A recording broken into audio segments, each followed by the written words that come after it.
அனைவருக்கும் வணக்கம். இந்த வீடியோ பதிவில் testing of hypothesis single mean large sample சைஸ்ல இருந்து ஒரு எக்ஸாம்பிள் பார்ப்போம். கொஸ்டின் பாருங்க. Electrical cable manufacturer claims that average insulation resistance is 100 mega ohms. So ஜென்ரலாக கொடுத்துருக்கோம், பொதுவாக சொல்லியிருக்கிறோம். So manufacturer claims that average insulation resistance. அப்போ பாப்புலேஷன் மீன் இன் ஜென்ரலாக பேசுகிறோம். பொதுவாக பேசும்போது பாப்புலேஷன் தான் பேசியாகணும். ஸோ பொதுவாக அந்த கேபிளோட ரெசிஸ்டன்ஸ் பார்த்தீங்கன்னா 100 மெகா ஓம்ஸ் கொடுத்துருக்கு. ஸோ இது வந்து மியூன்னு சொல்லி நம்ம எடுத்துக்கணும்.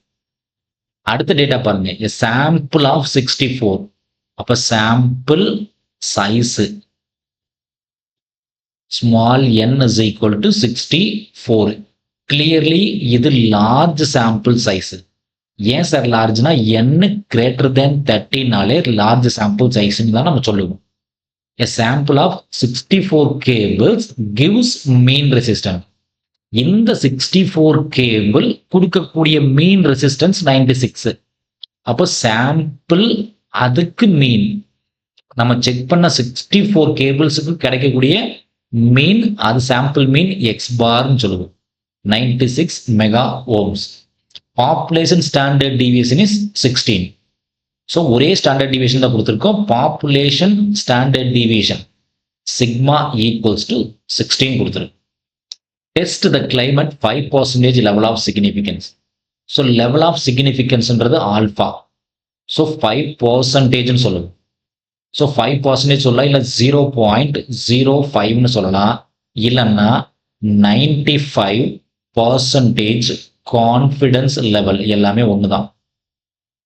95% கான்ஃபிடன்ஸ் லெவல் எல்லாமே ஒன்று தான். ஸோ என்ன ப்ரூஃப் பண்ணீங்க? இந்த பாப்புலேஷன் ஸ்டாண்டர்ட் டிவியேஷன் கொடுத்துட்டோம். Test the claim at 5% level of significance.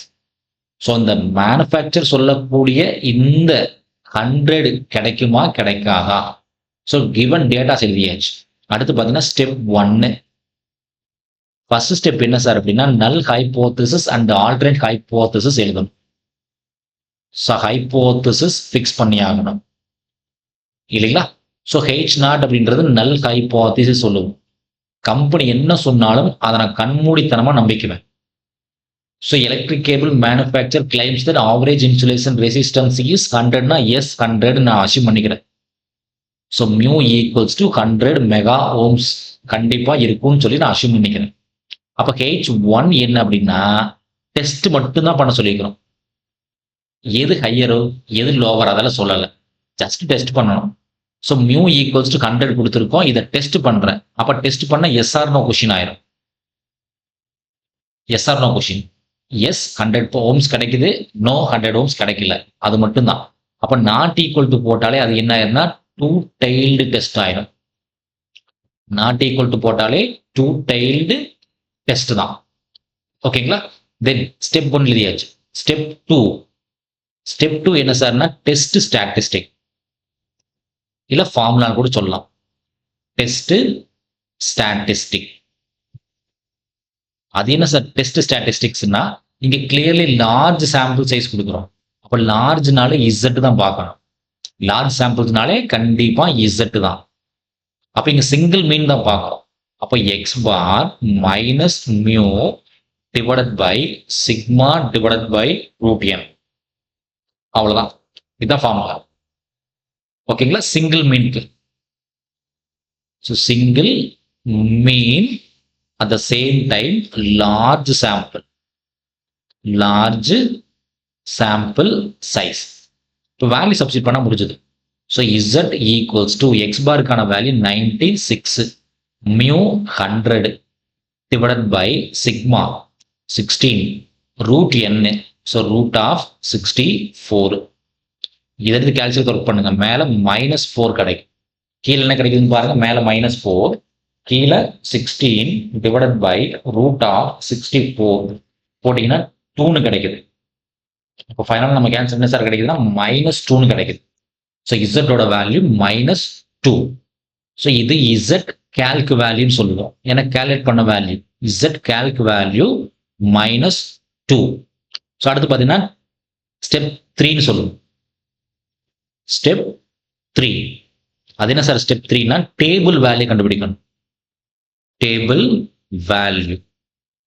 So நமக்கு இசட் ஆல்ஃபா, அதாவது இசட் 0.05 லெவல் ஆஃப் சிக்னிஃபிகன்ஸ், இல்லைன்னா 95% கான்ஃபிடன்ஸ் லெவல். ஸோ இங்கே கிளியர்லி பார்த்தீங்கன்னா டூ டெய்ல்டு டெஸ்ட் இல்லைங்களா, டூ டெய்ல்டு டெஸ்ட். அப்போ இசட் ஆல்ஃபாக்கு வேல்யூ என்ன சார் அப்படின்னா, இது சின்ன ஒரு டேபிள் மாதிரி நம்ம ஃபார்ம் பண்ணால் ஈஸியாக இருக்கும். ஸோ 95% கான்ஃபிடன்ஸ் லெவல் சொல்லலாம், இல்லை 0.05 எல்லாமே ஒன்று தான். 95% or you can write 0.05 level of significance or 95% confidence level எல்லாமே ஒன்று தான். ஸோ கிளியர்லி இது டூ டெய்ல்டு டெஸ்ட் இல்லைங்களா. டூ டெய்ல்டு டெஸ்டிங் போது வேல்யூ பிளஸ் ஆர் மைனஸ் 1.96, இது ஸ்டாண்டர்ட் வேல்யூஸ்.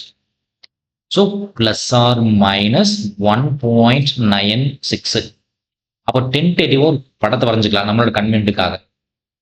ஓகேங்களா, ஒரு டென்டேட்டிவ் ஒரு படத்தை வரைஞ்சிக்கலாம். So normal distribution, so towards negative direction infinity, positive direction infinity. So plus or minus two tail டெஸ்ட்னா ரெண்டு சைட்லையுமே வந்துடும். ஸோ இது நெகட்டிவ் டைரக்ஷனில் 1.96, மிட் வேல்யூ 0, பாசிட்டிவ் டைரக்ஷனில் 1.96. இந்த ரீஜியன் ஷேடட் ரீஜியன்ஸ் எல்லாமே ரிஜெக்ஷன் ரீஜியன். இதில் விழுந்துச்சுன்னா H0 ரிஜெக்ட் பண்ணுவோம். இந்த ஷேடட் ரீஜியன்ஸ் எல்லாமே ரிஜெக்ஷன் ரீஜியன். இந்த ரீஜியன் மட்டும்தான் அக்செப்ட் ரீஜியன் சொல்லுவோம். Accept region. ஸோ நம்ம கால்குலேட் பண்ண வேல்யூ என்னன்னு பாருங்க, -2. Z Calc -2. அப்போ இது -1.9, மேபி -2 இங்கே தான் இருக்கும்.